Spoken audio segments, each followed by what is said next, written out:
This is Chapter 14, Part 2 lecture video. Chapter 14, Part 2, Patriot Act. Slide 12. Electronic Surveillance and Wiretap Act of 1968 continued. Applying for a tap must be to a federal judge and only for certain crimes. Covers most felonies, but it expanded to cover terrorism. The application, it identifies who's applying, the senior officer who has approved the application, the complete facts about the case, probable cause, details of the crime, where, who, how the intercept is to be carried out. Slide 13, the application alternatives to the wiretap are exhausted. It must state that. How long the tap will last. It will record a record of any previous taps and the results. Taps can be renewed, and emergency taps can place the tap immediately, retroactively apply for a warrant to the tap. Slide 14, the detective must make the record of the tap and keep for 10 years.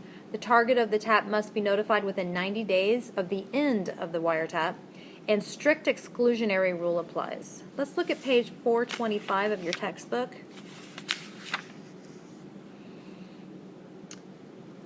Second paragraph, an application for a wiretap act warrant, there's different requirements. A, the identity of the investigative officer. B, complete statement of the facts, including the offense, the nature and location of the facility where communication will be intercepted, the type of communication sought, the identity of the person, if known, committing the offense.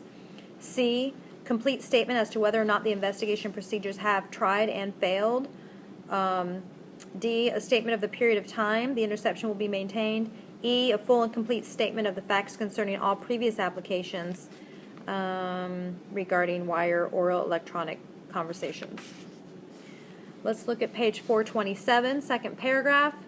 The communication obtained under the electronic surveillance warrant must be tape recorded or otherwise retained in a manner that prevents later editing or alteration. These recordings must be made available to the judge when the surveillance has been completed, and they must be kept for 10 years and may not be destroyed without an order from the judge. The person whose conversations were intercepted must be served with a limited inventory within 90 days after the surveillance has ended. The person must be told, 1, the fact of the entry of an order, so that they were being tapped. Their phones and conversations were tapped. 2, the date of the entry, the period authorized, and the approval or disapproval of the interception or the denial of the application. And 3, the fact that during the period wire, oral, or electronic communications were or were not intercepted. That's notified after 90 days. And there's a case law on the Wiretap Act at the bottom if you want to read that. Slide 15, Dahlia versus the United States. The police, in order to place a tap, had to covertly enter a residence. The Supreme Court ruled police may enter homes secretly to place such taps. Information gathered by such taps are admissible. Slide 16, U.S. versus District Court, Keith. 3 suspects were charged with destroying government property. The police had placed taps without warrants, claiming an exception under the OCC and SS Act of 1968, as it was a plot to overthrow the government. The Supreme Court disagreed and ruled 8-0, requiring in domestic cases that the Fourth Amendment must be applied. Slide 18, stored electronic communication. In 1986, Congress passed the Electronic Communication Privacy Act, ECPA. It allowed the police to access to stored information by either subpoena or search warrant. If accessing immediately or from home, generally you need a search warrant. If stored, you only need a subpoena. Page 428 of your textbook, all the way, the second to the last paragraph. Under this stored electronic communication, email and text messages are considered electronic communication at the time they are sent, and a warrant based on the Wiretap Act or the Foreign Intelligence Surveillance Act, Fisa, is needed to intercept them. Officers need a search warrant to retrieve voicemail from a machine that a person has in his home. Access to voicemail, email, text messages, or other data that are stored by a communication company or internet provider is controlled by the SCA. Cell phone stored data, including pictures, call logs, text messages, and text messages, they are not covered by SCA because they are not stored by the service provider. Some of you are probably breathing a sigh of relief for that. No federal statutes currently applied to this data. A growing body of case law holds that officers may search a cell phone that a person has in his or her immediate possession at the time of the arrest. We already talked about that. That is up in the air right now if a search warrant may be required. Slide 19. FISA. Overall, it allows taps to combat foreign powers. The U.S. Patriot Act expanded that further. It's overseen by an 11-judge panel appointed by the Supreme Court. The electronic surveillance warrant first is reviewed by the Attorney General, and it covers more targets now and for longer times. It can place taps for 1 year, sometimes without warrants in emergency cases. Page 436. Let's see here.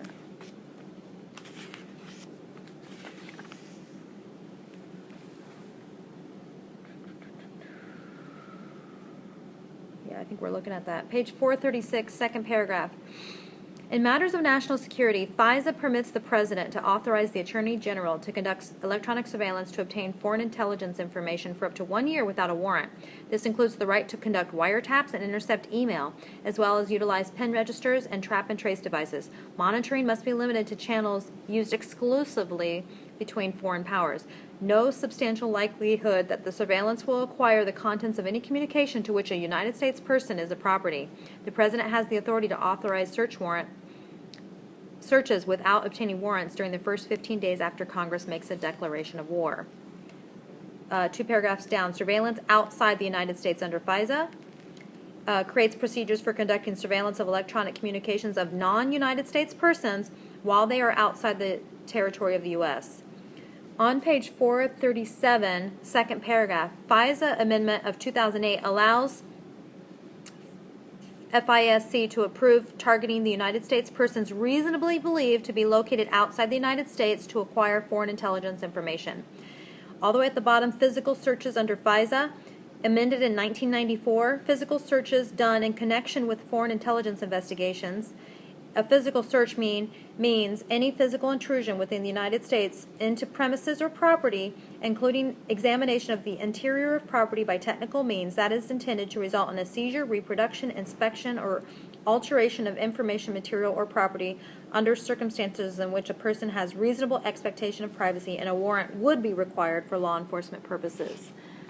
And page 438, first paragraph, this allowed judges to issue the so-called sneak and peek warrant, those are pretty cool, which permits agents to enter but not remove any evidence.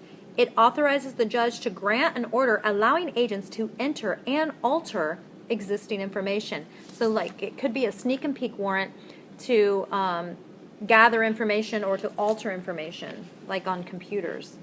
Pretty trippy. All the way at the bottom, it talks about pen registers, trap and trace devices again. So normally, obtaining email and text messages from a long-term